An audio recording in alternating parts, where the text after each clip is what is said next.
Acá tenemos una pequeña variación.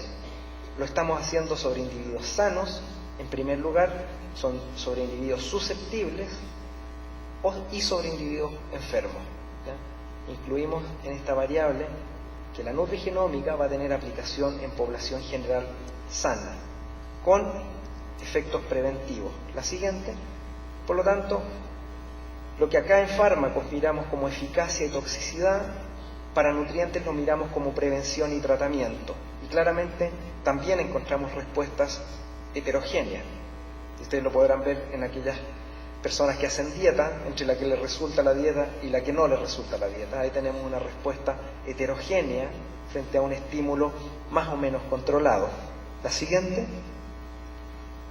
Tenemos proyecciones futuras para los estudios en genoma y nutrición. Siguiente.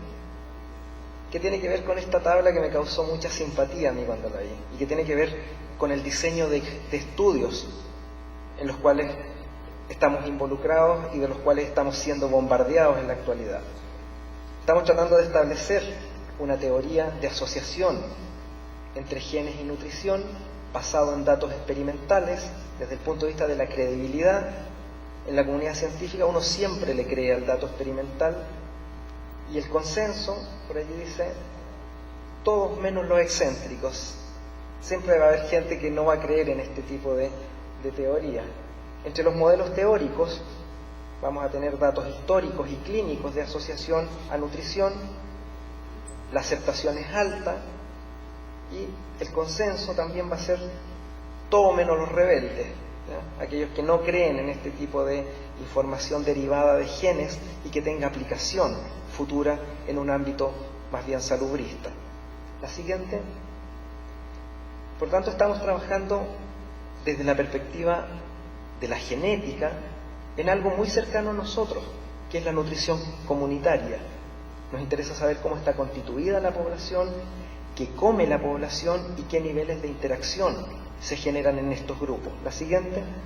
Por lo tanto, no vamos a tener diferencias fundamentales respecto a lo que siempre ha marcado la pauta en nutrición. Siguiente, que son educación nutricional, siguiente, preparación de alimentos, siguiente, y seguridad alimentaria.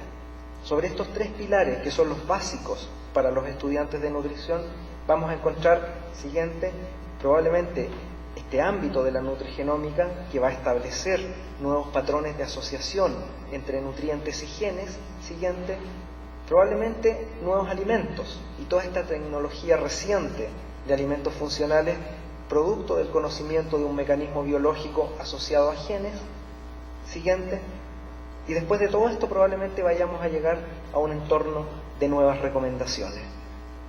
Siguiente, por favor. Por lo tanto, en estos estudios de nutrigenómica, en los últimos 8 años, el avance ha sido muy grande. Hemos pasado desde el conocimiento de la dieta general, basada en epidemiología y en la identificación de algunos rasgos patológicos, a un segundo escenario de alimentos funcionales, donde aparece la nutrifarmacología, el perfil bioanalítico y los estudios éticos en salud asociados al consumo de estos alimentos, y estamos asistiendo a este escenario, ¿ya? Ciencias emergentes, nuevos canales de información, probablemente nutrición personalizada que tenga que ver claramente con el conocimiento básico que tengamos de la nutrición molecular, y antes que vender una receta mágica, conocer absolutamente el mecanismo fino de regulación de los genes antes de estar negociando muchas expectativas para la gente cuando se aproxima a la palabra nutrigenómica con un delta de tiempo, yo diría de unos 10 años de estudio todavía, que debieran quedar a nivel de consorcios mundiales para recién estar estableciendo qué genes son importantes de regular vía algún mecanismo asociado a nutrientes. Eso es, muchas gracias. Aplaudimos la presencia del doctor Fernando Palacios Butrón. Muchas gracias. Sean ustedes ya buenas tardes. En primer lugar, para agradecer la invitación del comité organizador de este primer Congreso Internacional de la Facultad de Ciencias de la Salud, que además nos haya permitido incorporar este tema de acuerdo a tenor del Congreso Desafíos para una Vida Saludable, este tema de la donación voluntaria y ensalzándolo con la educación para la salud, ¿no? Una coordinación gracias al doctor Santa Cruz. Pudimos encajar este tema dentro de este magno certamen. La donación voluntaria, básicamente la donación voluntaria de sangre,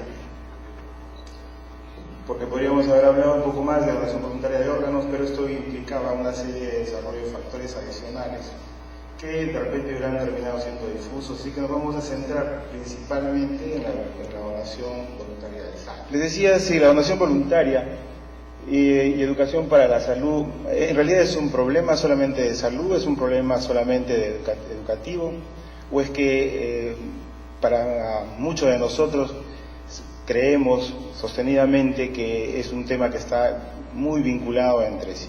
Para algunos pocos de repente es un ámbito que debe solucionarse solamente desde el tema de salud, más no de la parte educativa. Más bien vamos a ver, por lo que vamos a sostener durante esta conferencia, que más bien es un tema que involucra a varios sectores, pero principalmente es un tema intersectorial entre el sistema educativo y el sistema de salud de nuestro país. La siguiente. Perú, como una gran parte de la mayoría de los países de la región de las Américas, ha desarrollado un marco jurídico de repente algo adecuado que pueda sostener todas estas actividades de donación de sangre en nuestro sistema prestador de salud. Tenemos ya desde algunos años, del año 95, miren ustedes, una normativa que nos hace cumplir, que además ordena el interés público, la obtención, conservación y todas estas actividades que tienen que ver con la donación de sangre a través de la transfusión y suministro de la misma. Además, meses después se reglamentó de tal manera de que desde el punto de vista del marco jurídico la actividad de la donación voluntaria no debería ser un problema en sí. Sin embargo, se han suscitado y se suscitan, como es de conocimiento público, una y otra vez situaciones que conllevan determinados riesgos en estas actividades. También dentro del marco jurídico se establece que el Programa Nacional de Sangre es aquel encargado de normar, coordinar, vigilar una serie de actividades que tienen que ver con este asunto de la donación voluntaria a través de los bancos de sangre de los hospitales. Hasta ahí estamos casi en similar situación que cualquier país de la región de las Américas o que cualquier país del mundo. Es decir, tenemos un marco en el cual tenemos que desarrollar nuestras actividades, los que trabajamos en los bancos de sangre o fundamentalmente en esta de la donación voluntaria. La siguiente. Perú incluso para el año 2006 ha obtenido algunos lineamientos de política. Uno es el acceso a la sangre. Todos los peruanos tenemos acceso a la sangre, es una de las preguntas que podríamos hacer hoy día. Algunos de repente tenemos más acceso porque tenemos algún seguro o economía que nos permita acceder a esta prestación de salud. Sin embargo, como lineamiento de política número uno, pues todos los peruanos deberíamos tener acceso universal a la sangre. Pero además, algo que tiene que ver con el tema, es que es política del Estado fomentar la cultura de la donación y que además esta donación sea voluntaria, repetitiva, altruista, de responsabilidad de quien hace ese acto. ¿Cómo entonces se producen contaminaciones por sangre? ¿Cómo es que podemos tener donantes que para las estadísticas nacionales tenemos 8 o 10% de cero positividad para algún marcador positivo? Y fundamentalmente esto tiene que ver también con que el hecho de quienes van a donar a los bancos de sangre. De tal manera que como políticas generales del Estado, pues sí estamos enmarcados en conseguir donantes que sean pues de repetición, que sean motivados voluntariamente y sin que tengan que ir por alguna razón fundamentalmente familiar o amical para asistir a donar este acto solidario de la donación de sangre. La siguiente.